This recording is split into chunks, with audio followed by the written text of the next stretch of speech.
Hey guys, my name is Bran. I am the host of the Late Late Rock Show on KMUN Astoria 91.9 FM here in Astoria and the northern coast of Oregon. You can also find us at KMUN.org where you can listen live there, as well as our YouTube channel. So I did this amazing interview yesterday with a guest that I've wanted to talk to for a while. I've been a really big fan of his music for a decade plus. That guest being Calvin Joss of Caspian. We did it on Google Meet. We recorded the whole thing and it went fantastic. Minus the fact that I didn't record the video. A couple technical glitches. The audio turned out great. I have that. So I still want to be able to release this on our YouTube. So I figured I'd put together a video of the full interview anyways, with some photos that I've been able to put together and accumulate from their Instagram, from their official website, some fan photos as well. And then I'll probably play a couple clips of them playing live as well. So without further ado, again, I apologize for the technical difficulties, but here's my interview with Calvin Joss of Caspian.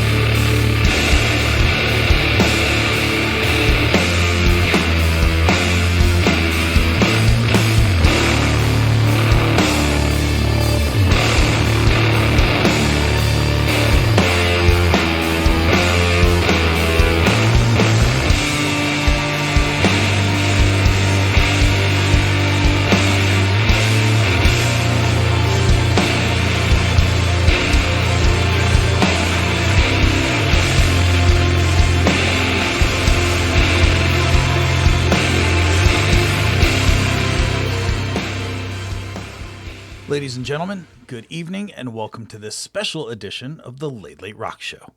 My name is Bran, this is my show, and tonight we have a special guest joining us via video chat all the way from Beverly, Massachusetts.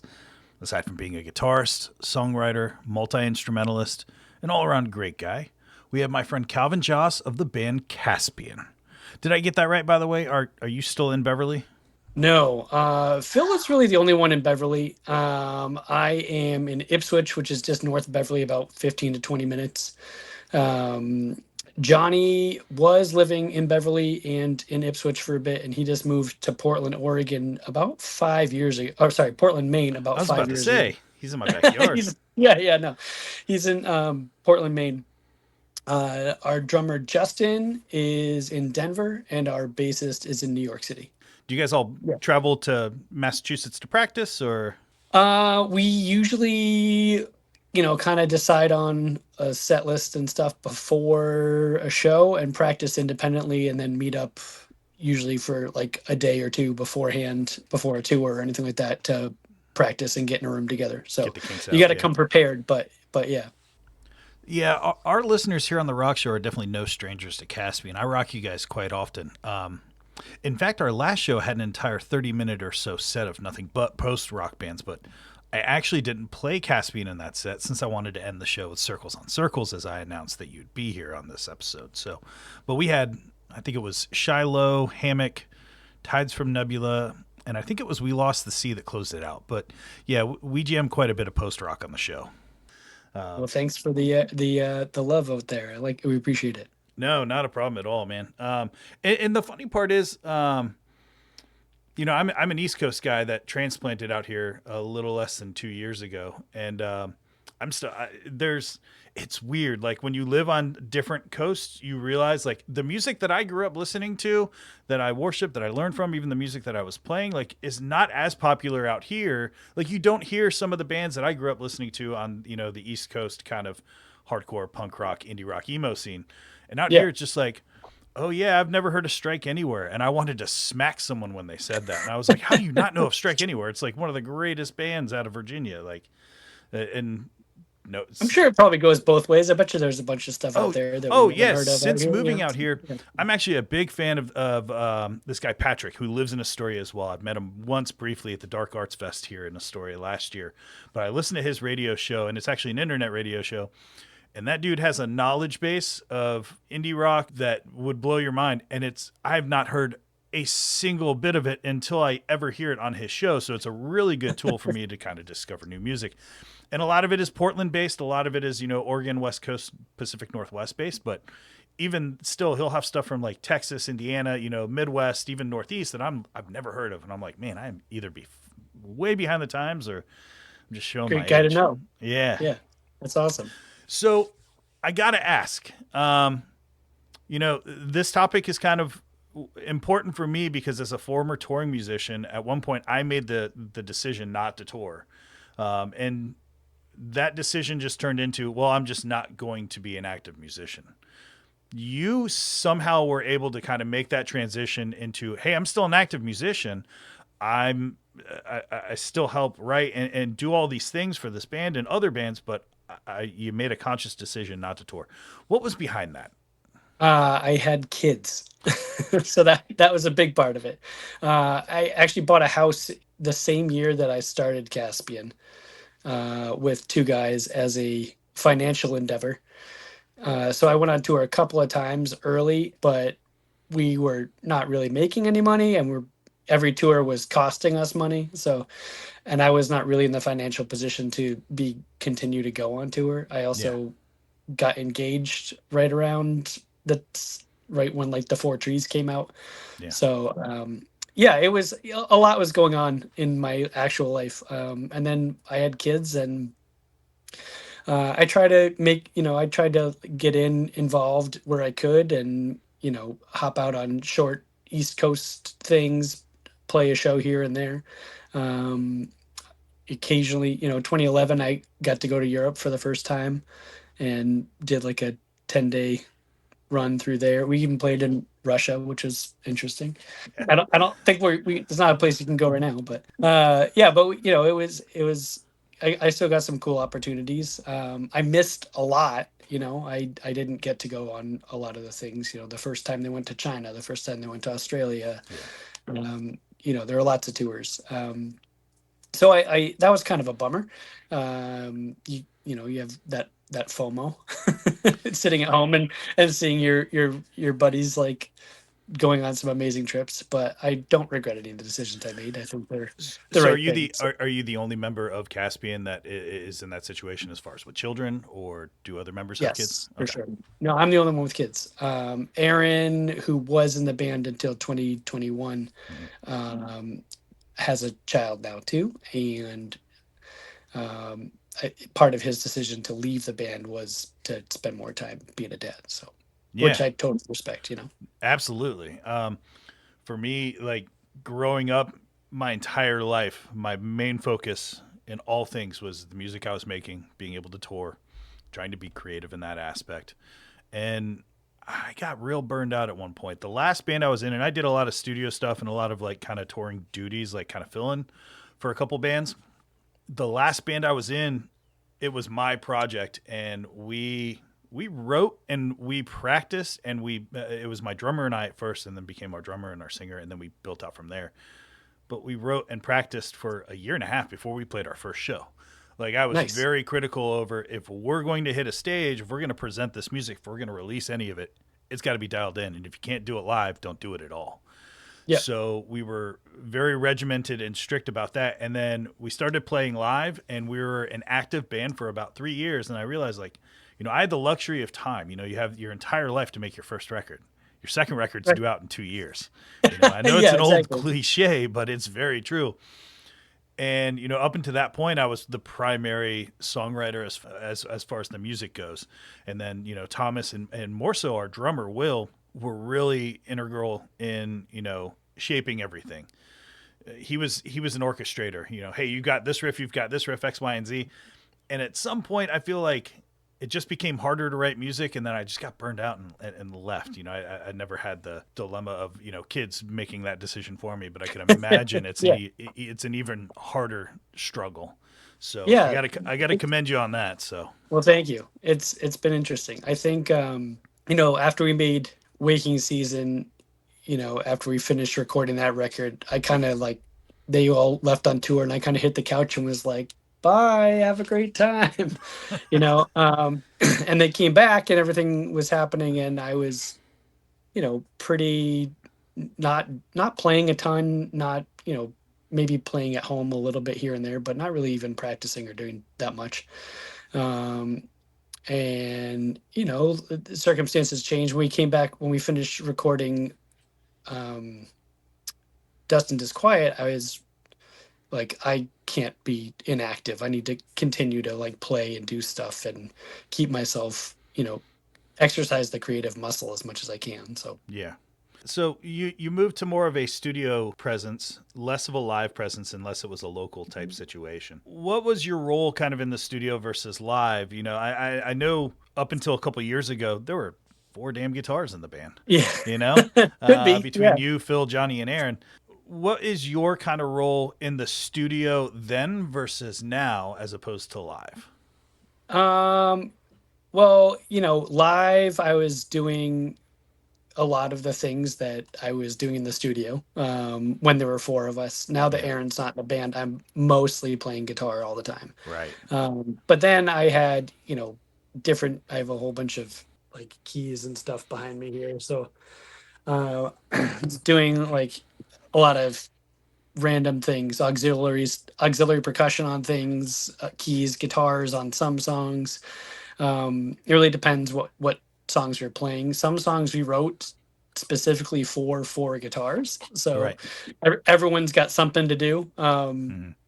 which is great. It can also be a little much at times, probably, for the listener, but we usually find a space for everybody, which is great. So when you guys are writing stuff for four guitars, do you guys spend a lot of time on your guitar tone to make sure, like, hey, this fills this pocket, this fills another pocket, and hey, you're doing the tweedly D's, you're doing the tweedly dums, and you're just right down the middle with the rhythm, or how do you guys work that Yeah, out? it kind of depends on the tune itself, and also everyone's got their own parts. So when we're writing it, I might, for we use a lot of whiteboards and Yeah. really like get into it.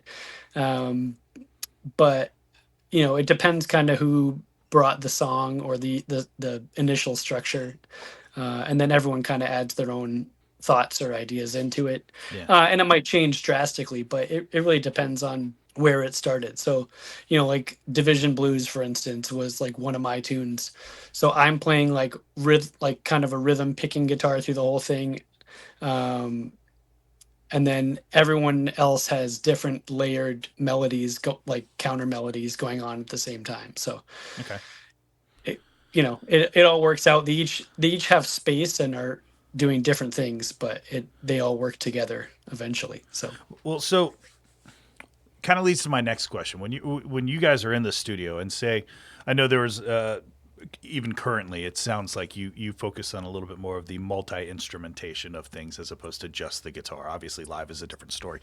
How does that work as far as in a studio setting? Like, are you working parts as far as the other instruments other than say guitar, as filler or ambiance or around other parts, or are things built around that, like is it part of the kind of initial structure of the song or kind of the glue that's kind holding it together?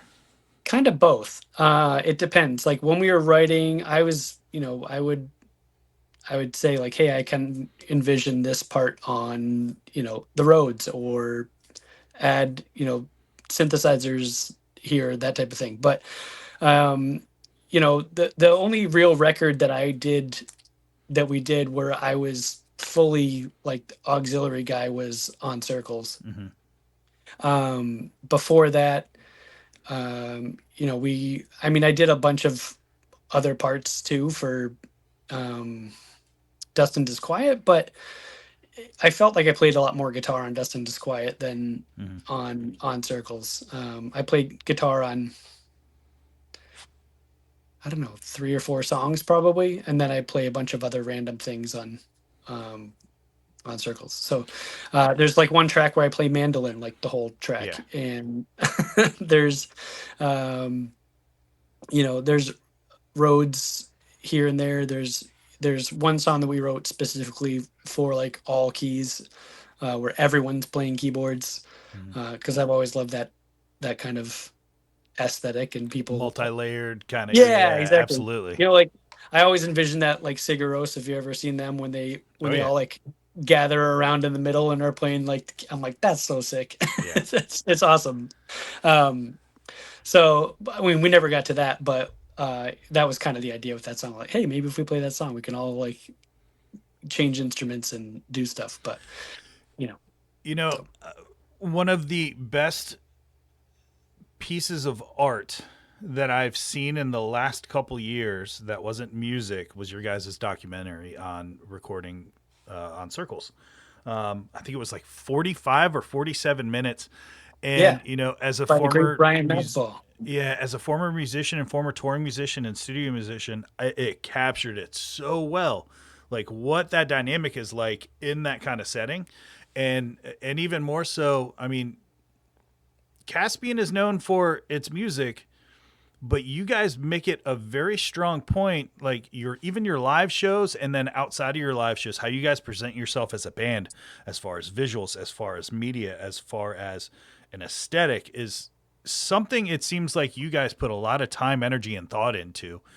And it has to be perfect before you put it out, it sounds like, or seems like from the outside looking in. Yeah, I think so. We're sometimes maybe a little too precious with it, but as we're getting older, we're still we want to thread the needle just right, and not let the rest of our catalog and what we've accomplished so far down, and we want to continue to have the same quality output, I think. Has that always been a in the view of, hey, besides just the music, we want this to be a part of the experience as well, or is it something that just kind of naturally happened over time, like as media kind of evolved around social media and stuff? Yeah, I think it definitely happened over time. Our we used to just plug in and play anywhere. The we I remember playing a basement in Berkeley, California that Mm-hmm. was weird and different. We played a house show in Athens, Georgia that was not very pleasant. I've been We to plenty of there's those. yeah, exactly. But as things, you got to cut your teeth and do everything. But as we got the opportunities to do more and more, we've always had something that one of our earliest shows we played at this gigantic church in Boston called the Church of the Advent, which is almost like a cathedral, has 90-foot ceilings, Yeah. and it is like the reverb when we were like figuring things out and warming up in there. I remember us kind of jamming on something, and Joe, our drummer at the time, like hit the snare drum, and you could hear it go all the way down to the end of the room, And then come hit the back. back, and then come back, and I was just like, oh, that's so cool. So we had the opportunity to do some really cool things early on, and I think that we've always wanted to try and find things that were neat opportunities to do. When we started, we became fast friends with all the guys over at Radar Records. If I Mm-hmm. don't know if you're familiar with Const- I know of it. I don't know much about it. yeah, Constance and Junius and Mm-hmm. Justin's old band of Die was on Radar also. But they were doing cool little light shows that were all I think Justin actually was the first one to start doing it, but he had foot triggers. So Yep. while he was playing drums, they'd have like three different looks: strobes, whites, and blues, and he would trigger for each part of the song something else that would happen. So a bunch of them all started doing it, and I was like, "This is incredible! You guys are doing so much." Yeah. We tried that for a little while; it didn't really work for us. Um, Well, whoever's in charge of the lighting is tap dancing. yeah, And well, that was me for a little bit in a band that I had to play bass in. We built these boxes to go underneath all the guitar amps, and yeah, there were two guitarists and a bass amp, and the bass amp was split between two, an 18-inch cab and then a 4x10-inch cab. So we had four boxes on stage, and they were all set up with triggers, and they're like, "Hey, you're the bassist, you get to do it. We're busy on guitar," and I was just like, yeah, exactly. Thanks so okay. much. But it does really create this experience Yeah, for the live setting that's makes it not 100% about the music. It makes it maybe 70% about the music, but you got that 30% about the visual, and it yeah. creates an aura about It it. even in like somebody's basement, you can set something up that's small and just like, wow, I mean, Yeah. I remember playing this place with Constance in, man, it must have been Tucson, or on the way back from one of the tours, and it was just like this cement room, Hmm. and it was one of the best shows I've ever seen. The lights they experienced was just incredible. Yeah. Um, but fast forward a bunch of years, now we have a little bit more intricate things going on. Justin was our lighting guy before he became our drummer, Okay. so he was he's like a Swiss Army knife. He does so much. He is always, either then he was doing merch and lights. Sometimes I don't know if he did TMing or not, but because I wasn't always on the tour. Yeah. So, but he was doing our lights for a long time. And then when he became our drummer, he started programming lights using MIDI. Hmm. So a lot of it's, I mean, we play to a click, or Yeah. So it's all he timed plays. out. Yeah, absolutely. Everything's timed out for sure. So he programmed everything with MIDI, and then we'll still use a light guy. Shout out to our good friend Evan, who's an amazing light guy, who we're blessed to use every once in a while. But even the house light guy will just give some general cues to, hey, if you're familiar with the tunes, great. If not, like, well, Justin always gives them some cues for each song to complement what's going on the stage already with Yeah. his programming. So it's really cool. It's sometimes it's absolutely astounding. Well, and it's And most of the time it's pretty good. So it's worrisome enough and yeah, enough of a pain in the butt, kind of getting ready for a tour, getting ready for a yeah, show, getting ready to go on stage, and then you add this extra element to it. yeah, Can add some extra pressure, but when it all comes together, man, it hits and it leaves a lasting effect. And that way you don't have people that just come to the show and they're like, oh yeah, I like that band. Like I've seen plenty of bands where they hit the stage and they think that's it, and we should have all the fans in the world based on this. And then you have other bands that really go the extra mile to create an experience as opposed to just a live show. And I feel Caspian does that super, super well. I've yeah. seen Caspian once. Unfortunately, you weren't there. It was, I believe, in DC at the Black Cat, Oh yeah, the Black like Cat. That's a great spot. 20, 2013, I think. Yeah. Um, but it was truly, it was an actual experience. I liken it to, in 2009, I was never a big fan of Nine Inch Nails. When I worked at a commercial radio station back in Norfolk, Virginia, my very first day there, I was working, in promotions as well, and we had to take a group of concert or contest winners up to Charlottesville to go see Nine Inch Nails, Awesome. and they had a $2 million light show. And I'm never a Nine Inch Nails fan.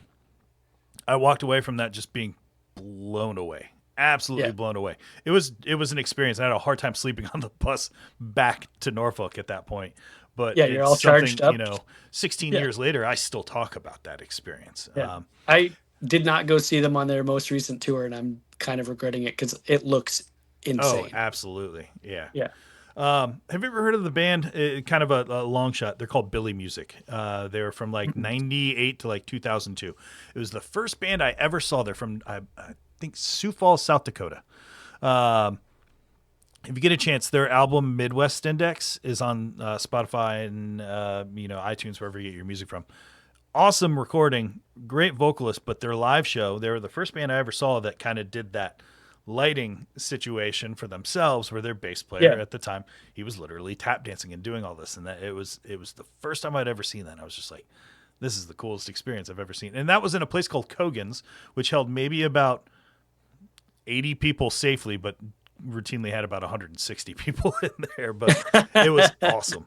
But I always ask if people have heard that band, especially people that have been playing for a while or touring, because they were a big influence on me as far as the visual aspect of being a musician, not just the musician part. Yeah. So, Yeah. so I want to go back a little bit as far as being the multi instrumentalist and guitarist. So number one, what's your current guitar rig? My current guitar rig is I still have the same amplifier that I bought when we started Caspian, which is a Mesa Lone Star 2x12. Okay. And I still have the same guitar that I bought when we started Caspian, which is Telecaster Deluxe Custom. uh, I I have love thin, or you have the the thin line. I have the thin line semi-hollow Yeah. telly. It's the reissue. It's not a real like Yeah. 72 or 73, whatever year they made that. I think don't blow me up in the comments for not knowing. But I bought that in I didn't have a nice guitar before that, a nice electric guitar, so I literally bought it at like a Guitar I Center think when they we were reissued those in like they started reissuing those in like 2004 to 2006 ish. I had an yeah, actual 72 Telecaster Deluxe Custom, nice. the humbucker, all black. Or actually, my original 72 was the walnut, the dark walnut. Loved that Nice. guitar. Got in a rough spot, after a couple of years, sold it, made a good amount of money on it, and then I ended up buying a reissue later on down the road, and I loved that guitar. And I tried the thin line, and the neck profile was just a little wonky for me. And I apologize to the It's listeners of the Late Late Rock Show because this is probably not interesting at all to you, but for us guitar nerds, it's a fun topic. So yeah, it's right here. It's the thin line telly. Uh, it's a Mexican from, I think I got it in '04, yep. probably. Um, the I've had some stuff done to it over the years. It still has the same stock pickups that it came with, but the all the tuners, I put in locking tuners at the top because Yeah. it's the first time we ever played out of state. We were playing the first time we were not ever out of state, but one of our first like small tours, we did like a East Coast run down to Pittsburgh, I think, and Mm-hmm. back. We were playing at this place called Pianos and the Lower East Side, which was an awesome room. And we used to play there. We ended up playing there a bunch for a number of years every time we came to the city. But I didn't even have a hard case. I think I had a gig bag with it at that point in my life, and I had just gotten the guitar not that long ago. We got to the city. I was plugged in doing, it's like 4 o'clock in the afternoon. We're on the stage doing a little sound check, and I'm tuning up and I'm going down the pegs, and I get to the last one and it's just not even there. And I was like, oh no, like it had snapped right off because it was made of plastic. It was Yeah. not like a quality part. So luckily there was like a vintage guitar store down the street, and they had parts that matched. And I bought these like of course you can't just buy one, you have to buy the whole You set, got to buy the whole set. which makes sense. But I was like, "Mwah." So I bought the whole set and fixed that one for the night, and then we were on tour, and then I lost the rest of them, so I ended up just buying a whole new set of and having somebody install them, which was great. So Yeah. uh, and then recently I just picked up a Strat, like an American Strat, because I've never owned one, and it's very fun. I have a hollow body D-Armand that I used Mm-hmm. on circles on circles, or on circles, I should say, which is real fun. It's got a Bigsby on it, and it's great. So What gauge? it's a pretty cool. What tuning Quite are you guys in, and what gauge strings do you use on that telly? I use regular Ernie Ball Nines. slinkies. Yeah. Um, and then tunings are all over the place depending on the song. So, Yeah. which is always a challenge too, because we generally don't have backup guitars because we're poor. So now, or you're traveling and you have and you had, now we have at least a couple backup guitars, but we don't, we're still poor and don't want to pay to send them with us, so Yeah. you just kind of like pray everything's going to make it there okay, and Yeah. and that will And everything it's will go up. real dicey, especially flying. Yeah, it can be. And we just bought like this guitar coffin which holds 3 guitars, Mm-hmm. thanks to our friends from And So I Watched You From Afar Mm-hmm. had one. We were like, oh yeah, one baggage fee instead of three. That's so smart. Why didn't we do that? So Yeah. now we have that, but also now all of our guitars are in the same place together. Which means if it gets like, lost, yeah. We're all screwed. you lose Yeah, one we don't piece need. and you lose all three guitars, as opposed to Yeah, losing one piece and you lose a guitar. yeah, Yeah. exactly. So we're like, but we usually have like an air tracker in there or something like Yeah. that to at least figure out where it is if it ended up someplace. So, Yeah. but yeah, guitars, the pedals are always changing constantly, as I'm sure you know. There's a couple that have always been on my board and will probably never leave. Um, the one that I've had since day one is the Boss DD5, Oh which yeah. they don't really make anymore, I One guess. of the best delay pedals on the face of Yeah. the earth. I like it because it has an external tap tempo. It doesn't have Exactly. like So you a. could have the little auxiliary tap button on it. Yeah, Yep. exactly. I don't like trying to tap on the same, and like it feels weird to me to tap on the pedal Mhm. that you're also using or to manually set it. I like having a external tap tempo. So Yeah. so yeah, that one has been on, and then I used for a long time I had like a TS9 on there, Tube Screamer, which Yeah. is great. So it was Probably like not a an original because that would be worth a shit ton of money right now. it's from like the 80s. It's Okay. Yeah. still pretty worthwhile. Yeah. It's a little noisy, so it doesn't always go on my board now. I But feel like most guitars, there's like two camps as far as, additional distortion, and you're either a Rat guy or you're a TS9 guy. yeah, Um, TS9 all day. Yeah, I was a Rat guy. yeah. I mean, I like it, but they're both good. I always But they're a little different. I was always an amp distortion kind of guy. I've got a orange Rockaverb, Oh, that's and a great I illustration. haven't touched it. It's sitting in my basement. I haven't set it up. I think there's an issue with it. I think one of the tubes is fried. Probably in 5 or 6 years. Before that, I was a Marshall 800, and then a original 2000 DSL, and then I had this awesome Mesa Stiletto Trident, which is 150 watts, and that thing weighed damn near all 150 pounds.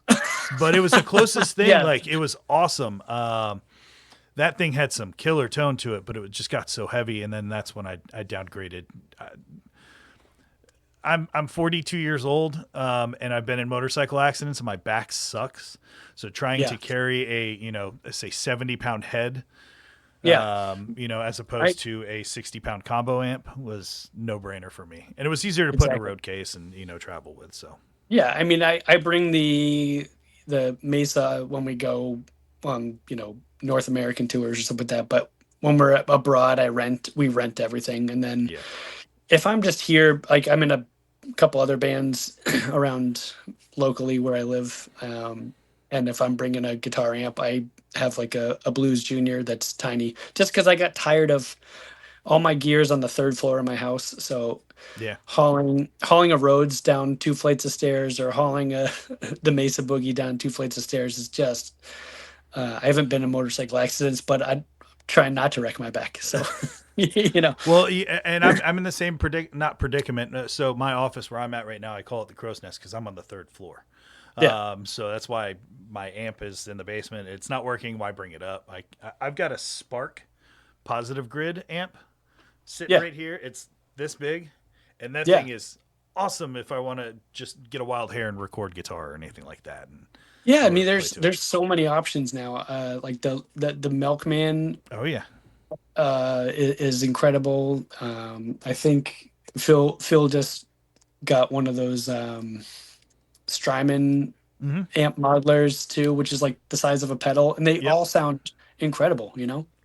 It's pretty wild Chris what's out Shiflett there from now. Foo Fighters is a huge fan of the Strymon modeling system, and I've seen a bunch of videos with him using it, and he uses it on his tours outside of Foo Fighters instead of taking a rig. And he's like, why not? And it sounds great. So, well, it's consistent too. If you're like, yep, flying abroad, you can have the same amp sound wherever you go. So, yep, absolutely.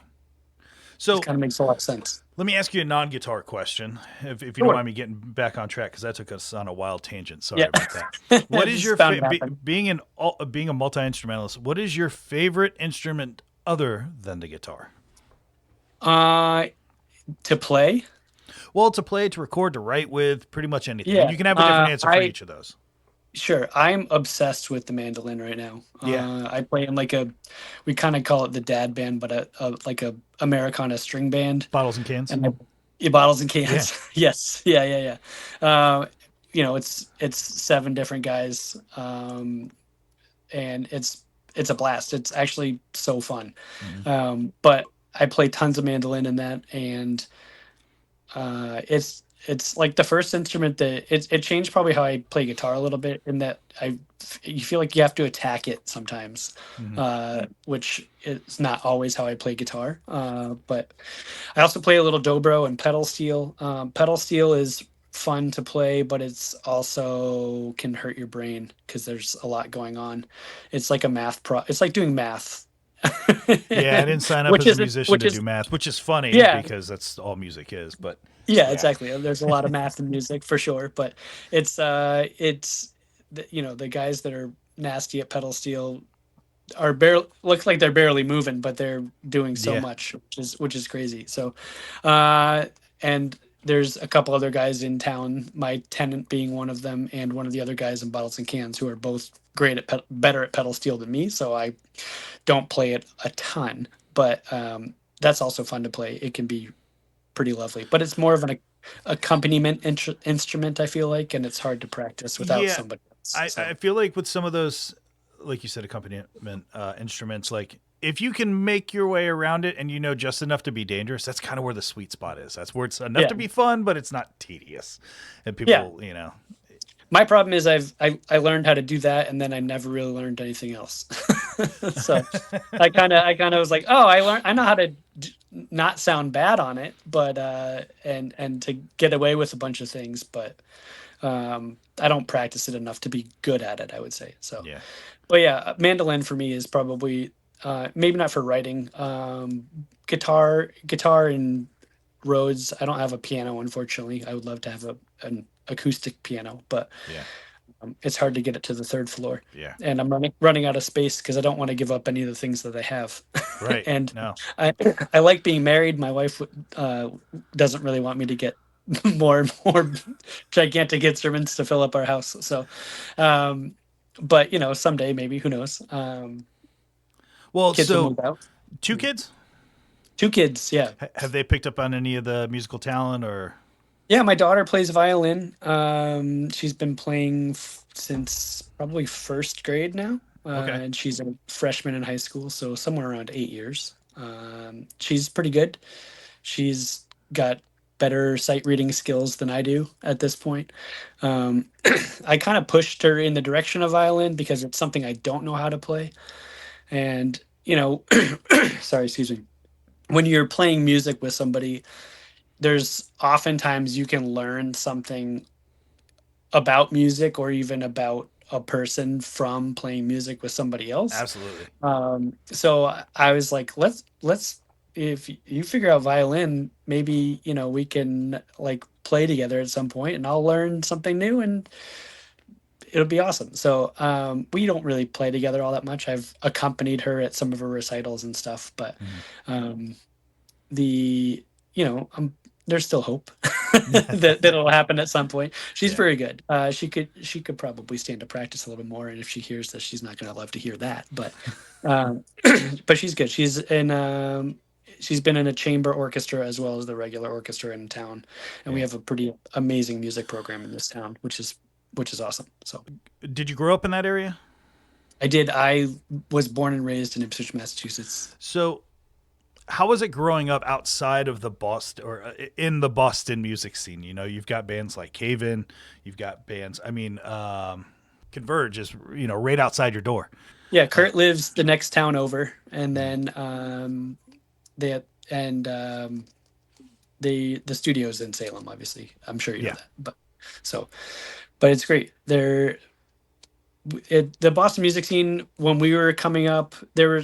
A lot of it's changed. There's a lot of the clubs have closed, unfortunately, like all the smaller clubs. There's still some decent ones, but a lot of the places the smaller cap rooms, the 300 to 500 cap rooms, are disappearing for development reasons, which stinks. But Yeah, no, we were not fully in the Boston music scene all that much. We were kind of in a North Shore music scene, and Mhm. then would journey down to Boston to play whenever we could get shows and stuff. Our second show ever, we opened for Mono, which was really cool. Yeah, that's Um, huge. Phil kind of like they were touring at the time. It was on One More Step and You Die, which was one of their early ones. And they were touring with LaFly Pan Am, Mhm. who was on Constellation Records. And I think one of the guys from LaFly Pan Am broke an arm or a leg, fell off a ladder or something like that, and they had to drop off the tour. So they had opening slots everywhere, um, just about. And we had been a band for not even a year, probably. We did similar to you. We like kind of holed up and wrote music and even recorded our own like 4-song EP, like DIY EP, before we played any shows, Yeah, um, so that we would be kind of polished and ready to go, yeah. and have something to hawk at the merch table and get out there so people could find us and listen to us. So Phil called the lady who booked at TT the Bears, which was the club that they were playing at, and was like, "Hey, we can bring like 100 people if if you put us on this bill." And they're like, "All right, you better." and, and we did. So it was awesome. Was it It like was a great. So where I grew up in Virginia Beach and Norfolk and even the Richmond, Virginia music scene? When I started coming up, pay to play was really big, and it was such a bummer, and it always was. It was like, oh, hey, you want to play this show? Here's 60 tickets. You got to sell them. Give us the money for it. And we've never had that, thank yeah, goodness. We've always somehow avoided that. There were a bunch of things like that. There was like a battle of the bands thing that goes on in Boston all the time that I think they're still doing, where you get to play like a really cool venue, but you have to sell a bunch of tickets. And I'm like, yeah. that's Kind of not. defeats the job of a promoter, doesn't it? I mean, it's kind Yeah, of it doing their also job is for like them. just not. I don't know. There's something that feels wrong about that. Like, yeah, we want to sell tickets, but we want to sell them by doing the good work of playing the show, Yeah, and not. exactly. And like, we're gonna obviously, as a young band, we're gonna promote the crap out of whatever we're doing anyway. We didn't have a label at that point. We didn't have a manager or anything like that. So that's kind of where we're at now in our life, and it feels different but good. Yeah. So, what about, not necessarily just as a musician, but growing up in that area? What were some of the influences, whether they be local music or even outside? What give me five bands that you loved growing up that you think kind of shaped you as a musician. Let's see. The reason that we are a band is probably the Appleseed Cast. I love that band. Man, me too. They are incredible. But Phil was in this like alternative band. I don't know. Like they were a rock band. They were Yeah. they were great, and I used to go see them all the time. And when we started hanging out, we were running an open mic together for a number of years. But there was one day we were hanging out, and he got in my car, and I had just put on Low Level Owl, and he Hmm. was like, "What is this?" And I was like, "Yo, this is the Appleseed Cast. This record is incredible." He's like, "We need to start a band like this." And I was like, "Absolutely." So we don't sound anything. Everyone Yeah, I don't knows, feel. Yeah. End of the Ring Wars. Everyone knows. What was our first album with Marigold and Mayor Patchwork? Vitalis. Oh Mayor yeah. Vitalis with Marigold and Patchwork. Mhm. Peregrine is an absolutely underscored album. I love the Appleseed Cast. They've got a bunch of great records through their catalog. Absolutely, and there Yeah. and other than Chris, I don't think there's an original member in that band besides Chris, but No, it's just there's a Chris. consistency in that band that you can tell obviously comes from Chris, and then Yeah. you can tell all of the influences. Junior from Casket Lottery and was he in Small Brown Bike? I think he was. The drummer, Nathan Jr. Was in that band for a little bit, and his drumming, you can tell like, oh, that's definitely the same drummer, but it sounds worlds apart from what he was doing in Small Brown Bike versus Appleseed Yeah. Cast, even though they're Yeah. somewhat similar genres, but you Yeah. could tell all the influences changing throughout the years. Like Appleseed Cast, I hope they Yeah. never go away. Yeah. Chris is a gem of a human, and like Yeah, I yeah. I saw him last year at Post Fest. He like ran up and gave me a big hug, and we don't like see each other all that often. Like every couple years, I'm like, "Yo!" Yeah. It's so awesome. We we got to open for them once, and then they actually opened for us on a tour in like 2014 or 16, something like that, which was a huge honor for us to have them, the band that kind of like set it all together for us. So that was one. What other bands? Radiohead. Have always been a huge fan of, just because they've changed Kid the A or face of. Amnesiac, if you can only pick one. Got to be Kid A, but if I can only pick one of those two, but they're it's hard to separate like the electronica Radiohead and pick a Yeah. favorite, and the guitar Radiohead and pick a favorite, because Yeah. they've changed music so many times, like the face of what people were doing in And they music. did it seamlessly. They did it in a way Yeah, where it didn't feel unnatural. yeah, for sure. They put out the Bends, and then everyone was like, "Oh, what is this?" And then Yeah. Coldplay was like, "Oh, what is this? We can make our whole career on this." And then OK Computer, and then they changed completely, and they went to Kid A with no guitars, or Yeah. guitars that don't sound like guitars. Early on, when we were starting, I've always been a huge fan of Mogwai. Hmm. They're big for us. But Sigur Rós has been probably hands down my favorite band. I haven't loved their last decade of releases. Sorry if they hear this, they won't. I But love I love their live recordings, yeah, because the energy of those recordings, yeah, and I think part of the reason why I love those live recordings is because it is the older songs. You've got Talk, you've got stuff like that on there that yeah, everyone yeah, knows about. Anything from the Parentheses album. I don't know what that album's really called. I just call it Parentheses, but yeah. um, I mean, that record is a perfect record. It's absolutely it incredible. is. Yeah. So Gobbledygook is one of yeah, my favorite songs, and it's very unlike most Sigur Rós songs because it has like yeah. a It's true rhythm happy and to it's it, upbeat and it's but it's it's weird and so different. Yeah, good. yeah. You can't listen That's to that song that and not be in a good mood. that was kind of the last record. That one I'm not going to butcher the name of it, but that was like the last record that I really, really, really loved from them. I Mhm. think I've always, I check out every release they put out, but they're big for me. I'm a huge fan of this band called Ida. I don't know if you know them. They're like kind of an indie That's not a folky current. Is band. that a current band or an older band? They're no, they're older. They're from New York. Mhm. It's Daniel Littleton and Elizabeth Mitchell are like the two principal members. But they've been around a long time. They kind of took a long time off, and they're kind of back right now, which is Yeah. pretty cool. Um, but they live in Woodstock, and now they were cut their teeth in New York City for a long time, and then moved upstate to Woodstock, and kind of are part of the awesome music scene up there. There's a lot of they got to be friends with Levon Helm at the end of his life Mhm. and do stuff with him, and I think John Medeski lives up there as well. So their kids went to like the same elementary school. I was like, that's not fair. Yeah, John Yeah, Medeski, but maybe someone's saying the same thing about Converge and Caspian kids going to the same elementary school. So who that's true. knows? Yeah. All right, band number 5, last one. Band number 5, last one. So growing up, my best friend's dad was in a mandolin player for a bluegrass band, which apparently has had a huge influence on me. Yeah. So, because I love playing the mandolin, and they were so tight and so good. They were on Flying Fish Records, which was a subsidiary of Rounder, I think, in the 80s, and they toured all over. They actually had some bluegrass number ones, but nobody knows when you have bluegrass number ones. Um, it's Yeah. not like, I mean, I think if you had them now, you'd be huge, Well, considering so of like, I've noticed that. So this might sound weird, but you're in your 40s, yeah, I'm early 40s. 44. I'll be Okay. 45 next So next we're in the month. same age group. I'm 42.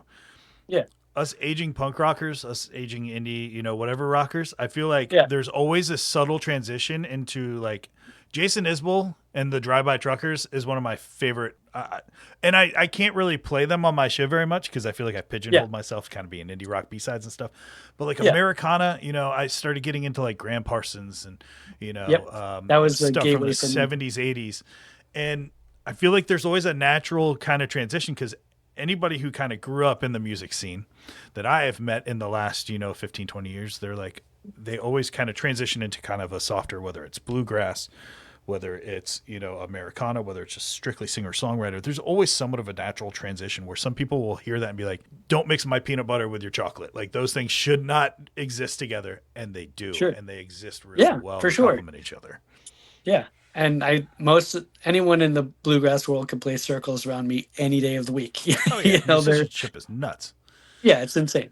The yeah, I mean I was a huge like classic country fan and still am a huge classic country fan. Every Emmylou Harris record from the first decade of her releases until like the mid 80s are absolutely incredible. Yeah. They're if you haven't heard them, go check them out because they're amazing records. But yeah, he was in this bluegrass band called Northern Lights, and they made a bunch of great records. Alison Krauss is on them, like as a teenager.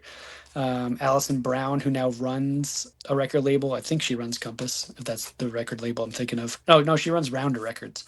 But she was their banjo player for a minute. Vassar Clemens, who was in Old and in the Way, which was Jerry Garcia's like bluegrass side project for like 2 years, has played with them. They're pretty astounding, and their whole family is incredibly musically talented. I just saw his youngest son, who is like my best friend's little brother, play last week. He's in a band from New Orleans called Sally Baby's Silver Dollars, who is incredible. They play like New Orleans kind of soul, jazz, blues, and they're awesome. But he's a percussionist and was in Stomp. He does some crazy things percussion wise, and he's all about tone of sounds and rhythms that he's As making. opposed to the rhythm itself, yeah. Yeah, exactly. Like like the Tom Waits school of music, So, what are your guys' plans for 2026 as far as Caspian is involved? That is a great question. Thanks for asking. So we are kind of like a new band now, or at least it feels like that, because we are writing as a 5-piece since Aaron's departure. We kind of had a lot of obligations like left over finishing the tour cycle for On Circles. Yanni just finished, he's our bass player. He just finished Masters of Fine Arts degree in photography. So he just graduated in May as well, which was kind of not limiting, but like we had to kind of schedule things around classes and work and stuff like that. So we made it work the last couple years, but he's all done with that. So things are kind of opening up. We are headed to Australia in December for a couple shows. We have a warm up. As in, are you going with? Oh yeah. Oh, I've yes. since like 2021 or 2, I've been every show is me now. That's Since awesome. Aaron stepped out, my kids are older now. My daughter turned 15 yesterday. My son is 11. Life, they can carry on without me. I don't need to change diapers or anything like that at this point. My wife is incredibly gracious and wonderful and supportive and makes it work. She always, although I gotta say, every time I go on tour, she always manages to get sick like as soon as I leave. And I'm like, oh, I'm so sorry. I remember landing in Denver and she's like, I have a fever of like 102. I feel like garbage. I'm like, it's like snowing outside. It's like, oh, it's 75 here and sunny, and I'm at a brewery having a great time. I feel bad now.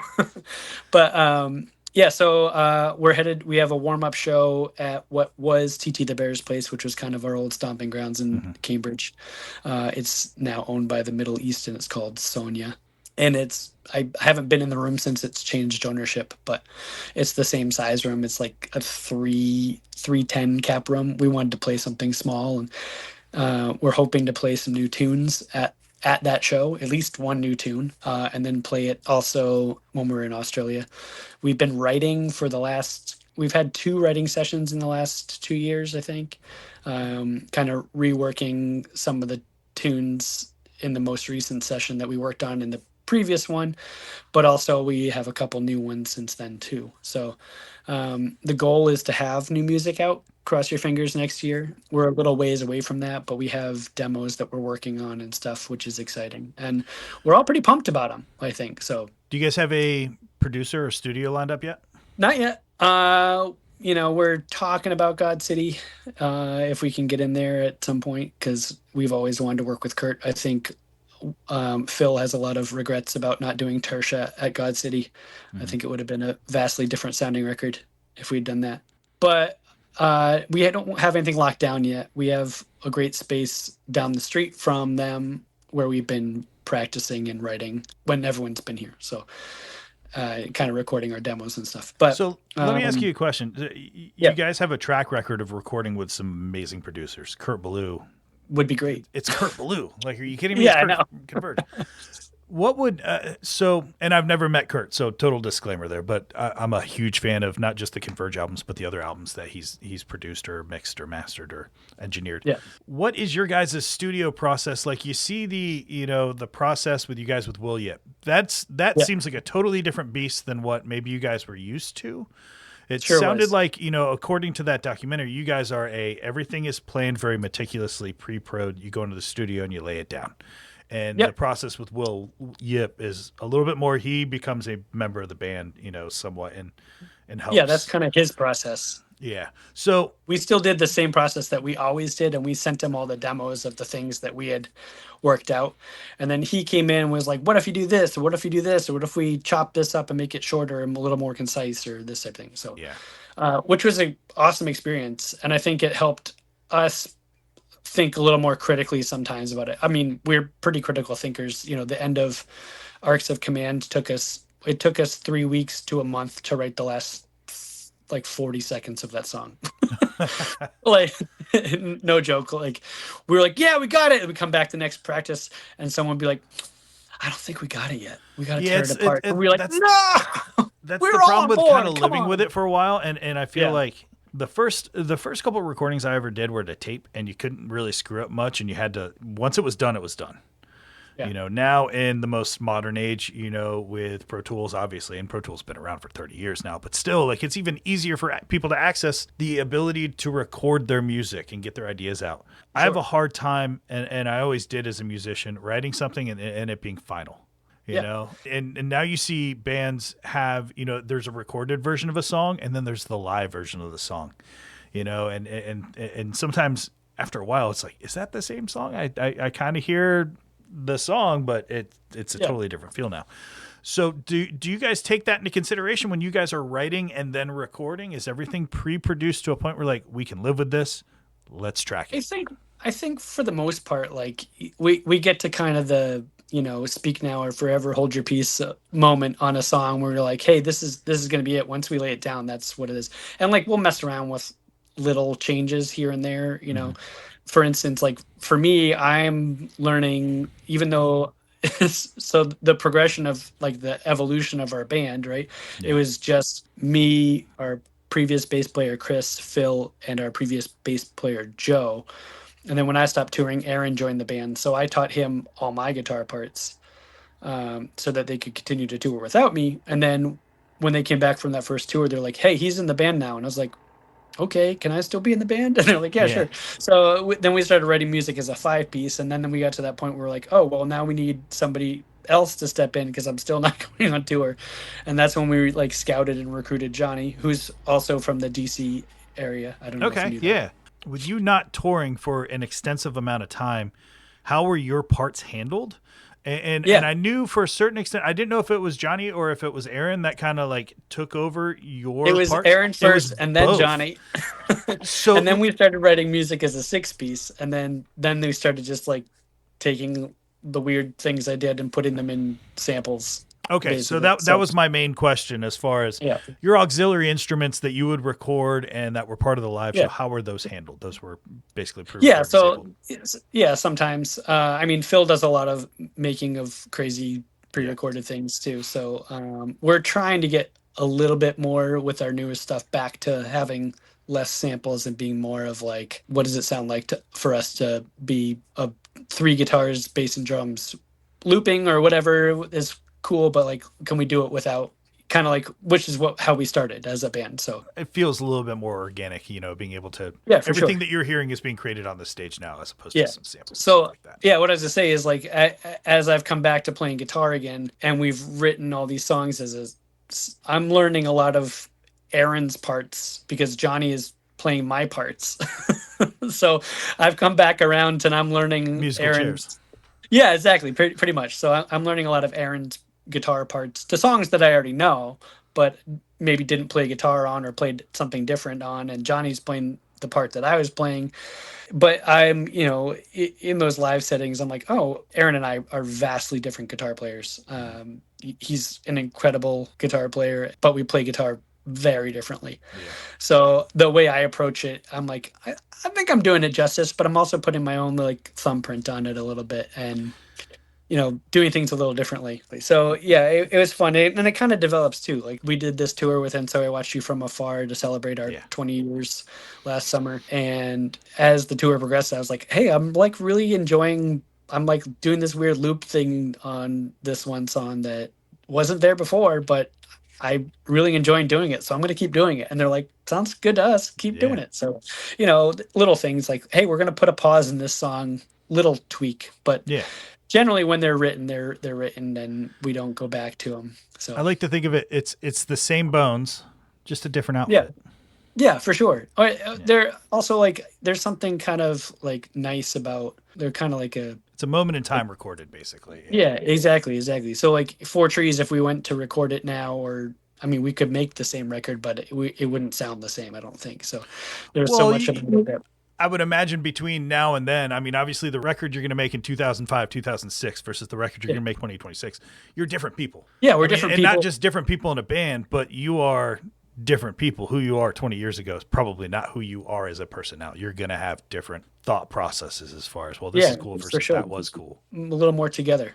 It's been great. Like, I can go back and like, I still have vivid memories when I listen to all those records. I'm like, oh, I remember what that studio was like and what it sounded like. And the You Are the Conductor EP we recorded at New Alliance, the original New Alliance audio, which was in Fenway, like in this cool basement of this like building. I don't remember what the building was, but it was not far from Fenway Park. I was like, where are we going?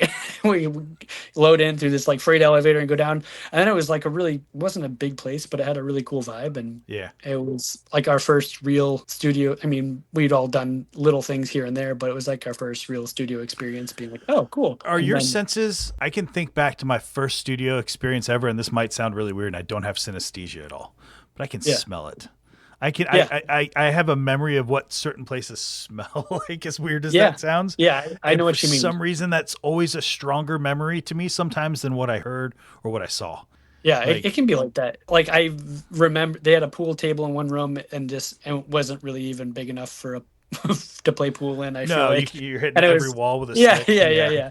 And there is like just a record player and vinyl everywhere, and that was like kind of the hangout room, and then the studio room, and then behind that was like the control room. So it was really a unique, cool little place. When we recorded Four Trees, they had actually moved to Cambridge from, I think they got kicked out of their space, or they were losing it, or who knows what happened with development. They moved to this building not far from where a bunch of those cool venues were in Cambridge, and kind of still are. And we were the first, Four Trees was the first record recorded there. The studio wasn't even really, really finished. They were like hammering it together, putting in the floors and stuff like that when we were getting there. It came a long way. We went back there to do Tertia, and then we went to Q Division, which is in Somerville, and they've actually moved now too, but we recorded it with Matt Bales there. That was like when we're like, oh, okay, this is going to be different. Yeah. So potentially new music. What about touring for this upcoming year?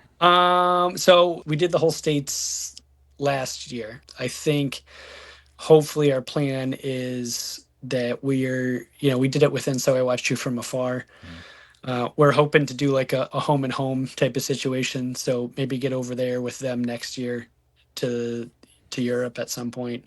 I don't know what that's going to look like yet or when it's going to happen, but that was kind of our original chat. We just love those guys, and we're like fast friends and family. We kind of hatched. Are you familiar with Dunk Festival? Yeah, I am. So I know of it. Again, I know of it. I just don't know much about it. So we've played Dunk Festival, I don't know, a handful of times now at this point, probably 3 or 4 times. I actually played it in 2011 when I was in Europe, and I think that was maybe the first one. Don't quote me on it, but it's an incredible festival and a cool experience, and they have all these awesome bands from all over. But in 2023, like May of 2023, we were there, and So I Watched You From Afar was there. And apparently we had played with them in the Philippines, but I wasn't there for that. So Mhm. when we got together again in Belgium, everyone was like, "Oh my gosh, it's so good to see you!" And we were hanging out, and then we were at the bar one night. We're like, "We should coordinate a tour together." Oh And yeah. so, and then we did it, and it went off without a hitch, amazingly. So, It's it's um, it's awesome how some of the coolest events and situations in people's lives, especially surrounding music, happen over a conversation at a bar and a yeah, Guinness or an IPA or whatever yeah, your poison of, whatever, pick your poison.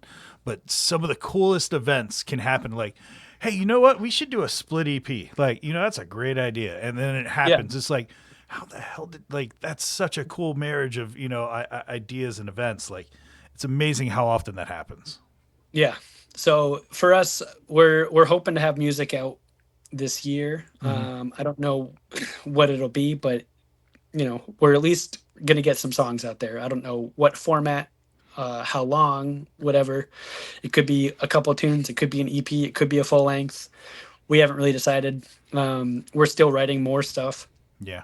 but we have a lot of, but I think are good tunes. We're excited about them. Some of them sound different for us, which I'm excited about, and yeah, so we're hoping to get that out and then play some shows and see where this goes. For us, On Circles was 2020 when it came out. Yeah. We wrote most of the tunes in 2018, so to me it feels like, I mean, A lifetime we're ago.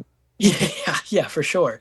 And also, like, I don't know, I'm trying not to put too much pressure on us about it, but I'm like, we got to get something out. Like, it's 2020 was so long ago, and we kind of got robbed right at the beginning of that Yeah. tour site. So it kind of stunk. Timing So was bad, but speaking of that album, and selfishly, that is probably my favorite Caspian album. I well, thank you. love that album, and two reasons. Number one, Kyle Durfee from Pianos Become the Teeth. Guest He's vocals got a on that one song, and great that's voice. Pianos is secretly, not secretly, one of my favorite bands of all time. They're How awesome. did you guys link up with Kyle and the boys from Pianos? We played a number of shows with them. We played with them in New York a couple times.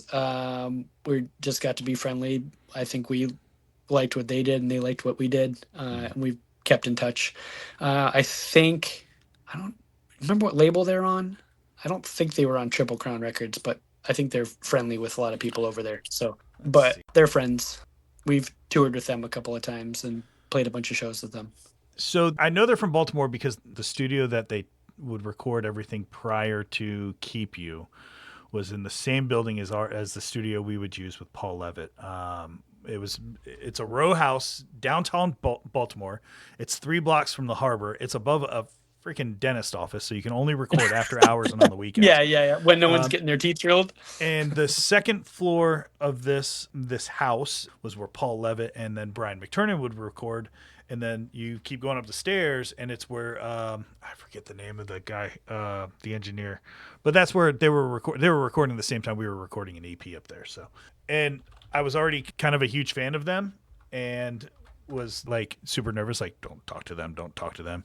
And I do remember Deaf Haven Yeah, yeah, yeah. came up the same time, and they were actually they were considering doing their next album at the time. This was 2012, maybe 2011, with Paul and Brian McTurnan in their studio. So, but then they went up and hung out with the boys from Pianos the whole time. So, but Kyle is, I mean, what can you say about that guy? He's like the nicest, Yeah. most humble dude in kind of, I don't want to say punk rock, but indie rock. And plus, that's another band that had a wild transition Yeah. from being, a hardcore esque type band to, Yeah, they were very heavy and then they've yeah. matured nicely. Yeah, yeah. I think we just had friends with friends. So I don't know. I don't Did he know come down to how the it all studio and happened. record with you guys with Will, or He was that came down. recorded separately? He came down and did it with Yip when we weren't there. I think Okay. the two of them worked on it together. So was that song initially intended to have vocals, or was it something Yeah, that we was sent him. recorded as an instrumental and then he added vocals to it? We recorded it as we wanted to be able to stand up on its own, but Hmm. also with the intent to have vocals on it too. So And then yeah, who knew Philip could sing? I did. Oh. Well, I mean, Yeah, you don't hear it, and then like it's like, well, why don't you? Why doesn't he always sing? yeah, But he's then got a you're lovely like, voice.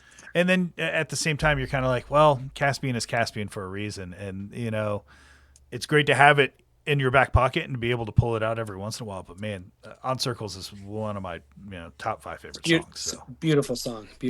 Yeah. We used, like I said, we used to run an open mic together. So we used to sing Verve songs together, and we both sing here and there, and it's. What's your go-to karaoke song? My go-to karaoke song? Oh gosh. And a lot can be said and judged about a person's go-to karaoke song, so I'll just leave it at that. Maybe Don't Look Back in Anger. That's a great song. I was never a huge Oasis fan, but I'll tell you what, it's a crowd pleaser, So yeah. Mine was Night Moves by Bob Seger. Oh, that's a good one. That's a very good one too. Which is weird because I'm not a singer. I'm a yeller, if anything. So to try to calm it down and do a little Seger-esque working on your night moves is a little, absolutely. It sounds real smoky. We had a moment in China with Envy after a show that we played, where we were all at this bar and there was a band playing, and they let us come up and play their instruments, and we played like covers all together. I think I sang Creep with Phil on bass and some of the guys from Envy playing guitars, and it was hilarious. It was a great night. We used to do van karaoke. The last band I was in, it wasn't our van, it was one that we borrowed, but we did like a quick 6-day tour or something like that. And it was like an old Econoline with one of those like TVs that are like this big sitting above. It's a conversion van. Yeah. I'll tell you what, I've probably never heard so much Hall & Oates in my entire life as I did in that 6 days in that van. He's a rich girl. Oh, man. What, Maneater? Maneater, yep. Yeah, exactly. The classics never go out of style. Well, Calvin, I really appreciate you taking the time out today, man. That was huge of you. My goal is to do more interviews like this with other artists that, number one, I love and respect, but number two, that I do feature on the show. So at some point, I would love to have you back, especially if you don't mind me asking, when you guys are kind of in the mix of getting towards recording or even playing again, I would love to talk to you about that stuff in the future. So awesome. It'd be my pleasure, Bran. Thanks so much.